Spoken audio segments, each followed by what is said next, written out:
Welcome in to your 15-minute weather. I'm meteorologist John Zeigler.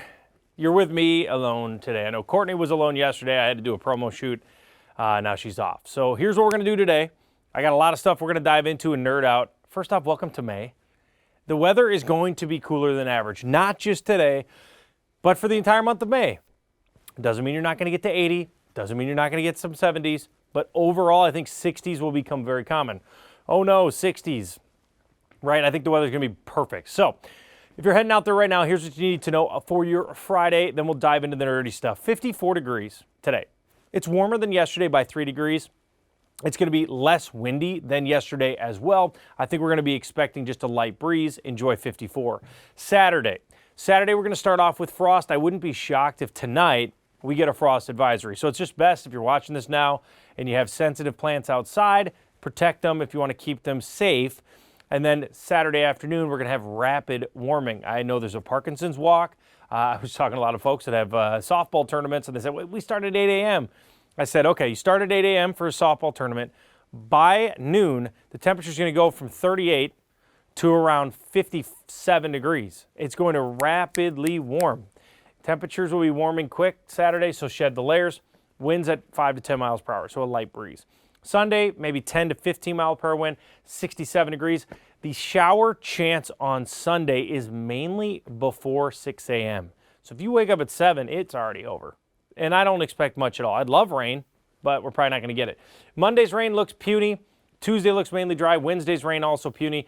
Very quiet period as we go into May. And we will talk about El Nino that'll develop in winter. Then we'll be able to warm up in the wintertime next year. But to me, it doesn't look like it hits yet. So we're looking at the Pacific temperatures here. And what you're looking for, this is, so you can see this is Mexico here. You're looking for warm above 1 or 2 degrees Celsius with the temperature in the Pacific. And this is called El Nino. And it changes the dynamic of the weather north because it starts to build ridges on the jet stream. But we have to show you where. So this is what we're looking at here. So El Nino, I'll take this back. This is an El Nino probability. We'll stay on this one. I guess we go back here. So there are the probabilities. Do you see any chances for La Nina? No. No chances for La Nina. So that eliminates the harsh winter for the upcoming season. If you want a harsh winter, which we had a La Nina last winter, it wasn't that harsh, but it was for 2 months colder than average in December and January. They were colder than average. But March, it ended pretty soft. So here's what it looks like for El Nino chances, and when does it peak? Right in the October-November period. That sets up for a very warm wintertime. But when you're neutral like this, neutral, coming out of neutral into July and June, this to me looks like we're going to stay cooler than average, and then we'll rip above average. And I'm talking about our local temperatures and what that actually means for us here. So let's look at some areas here. The pause points aren't working. I'll go one by one. So we're going to take a look at precip chances first. So March through May, it has below average. Let's go to April through June. This is more applicable to us now.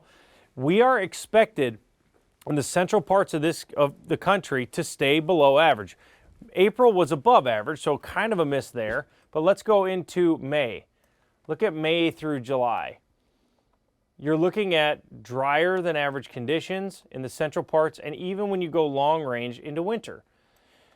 Overall, that makes sense because a northwest flow would mean that you're going to stay drier. So let's go to the temperature outlook here as we go into May through July. You're looking at sub-average temperatures across Chicago, Minneapolis. Now, if you go back here, we were expected to be neutral, which is about right.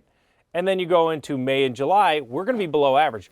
If we get into this flow for this time of the year, what does that mean? Well, I'm going to draw it. This would mean ridge here, trough, and then ridge. Okay, now, that's the jet stream, that's the arrow. This is the best I can do. So what this means is you're looking at where the moisture flows. So if there's a ridge out here, you get a northwest flow just downstream of the ridge. The ridge is quiet as well, and so is partially quiet is the trough side of this. Where is it active? Here. because the moisture is pushed. So if this is all the moisture, let's look at this. So this is just understanding the idea of how a cooler than average forecast keeps you drier than average. So I'm going to draw, let's say this is a bubble of moisture, because if obviously the ocean has moisture. If you're swooping something down this direction, where's the moisture going to travel? It's going to travel here, and it will pool here. So you're going to see this is the original moisture. It will shift. So you'd see a bunch of precip on the southeast in this forecast, assuming that it's accurate. Now, this is the tricky part with telling people, oh, it's going to be cooler than average, or oh, it's going to be warmer than average. When you look at a month, if it ends 1 degree below average, it's not that big of a deal. It isn't. So we're talking about, let's look at percentage-wise. Let's say you have 10 tornado events in a year. Let's say you have 10, let's look at the month of June, just make some numbers up. Let's say in the month of June, you get 10 severe weather days on average. If in this case, you get 8, your brain would say, we had a bunch of severe weather, but technically you were 2 days, 20% less severe storms. That's what this pattern means. It means that the percentage of storm threats will be lower. The overall rain chances will be slightly lower. It doesn't mean you're not going to get 5 inches in one event. It doesn't mean anything like that. It just means in general, when you look back at this time frame, and the one thing that I actually believe is May.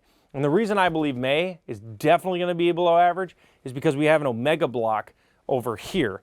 So an omega block, we're on the right side of this omega block. So omega, the omega symbol, let me draw it. This is in the jet stream. Maybe I should draw the jet stream. Here, let's do a jet stream. So the omega block is over here. It bells, and then it goes back down. So here's the omega. This is why they're forecasting this, okay? So we have this right now, literally as we speak. We are going to have, because we can literally look at the omega block today, excuse me, you know May is coming in below average. Like I would bet some serious money that May is coming in below average. That's how confident I am in that. Maybe I'm wrong and we hit some middle to upper 90s to end the month and I fail. Okay. But I think the percentages of May coming in below average are 80 or 90%. That's pretty high. But then you got to drop off the percentages as you get to June because it's further away. Okay, so June's maybe a 65% chance and July is a 55% chance. But you're not talking about June and July guaranteed being below average. The assumption is you're going to have another one of these omega blocks and that will keep you cool. What if you don't? Well, then all bets are off. So again, you're just talking about percentages and I think it's important. But yes, I do think May is coming in below. All right, let's talk a little bit about April stats here, and then we'll get into a pretty quiet forecast.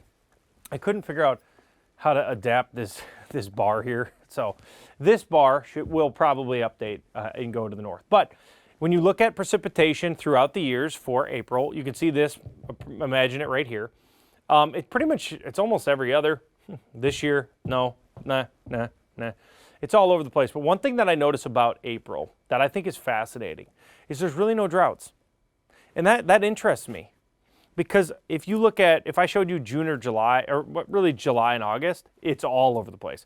8 inches, 5 inches, 0 inches, 1 inch, it's all over. A little more volatility in the summertime. What I thought was interesting, or I found interesting in April, is the consistency. To me, for Minnesota, this is very consistent, right? They're very close together. You'd expect a little more craziness because our weather's pretty crazy here. But that surprised me. And what I mean by that is the lowest amount of precip we've had in April in the past 10 years is 1.8. That's it. I thought it'd be like 0.1, right? Like some other months of the year. Nope. So anyways, there you go. Their highest one. You got to go back to, you got to go back to 1987. This happened, but recently it hasn't. So I don't know. Recently it's obviously good. And April's a very important month when you look at vegetation. Farmers don't care as much about April precip as us humans do. Let's talk about the last freeze in April. When is the last freeze? Well, you can see down in the south, because obviously we're still dealing with these freezes, and we're probably going to have one Saturday, which I talked about at the beginning. So most of the area up here is early May. Minneapolis, Chicago, areas like Pierre, Kansas City is already done, late April. Very unlikely down here that they get another freeze. But when you zoom in, you'll see areas up here. Yes, that is June. Your last freeze is June. That is wild. So your average last freeze, June, July. Thank goodness there's not one in July. So really July and August are the only 2 warm months up here. Do you want to know why that is? This lake doesn't warm up until July. Once that happens, it protects the area. Until then, and that includes June, early June, it can actually hurt the area. I remember being in Grandma's Marathon. Big day, obviously, in Duluth, if you know Duluth. It was 43 degrees for a high. 43! This is my first time living up there. I'm like, what? I live in Minneapolis this whole time. So there you go. You can see your April departures from normal and observed. We did see pretty much right on average, just slightly below average here, or above average in the metro. It's nice. Got a little cloud cover out there today. I hope you're enjoying your day. Again, here's what the headlines are going to be. We got 2 frosty mornings here. This morning was a little bit frosty depending on where you were at. And areas tomorrow will also see a little bit of frost. I wanted to pull in the lows. I wanted to show you something here. Let me see if I can find the lows. Highs. Oh no. Here, I'll type it in. Give me a second. I have to show it to you. I've got to show it. Low, low, low, low, low. There it is. Low temps.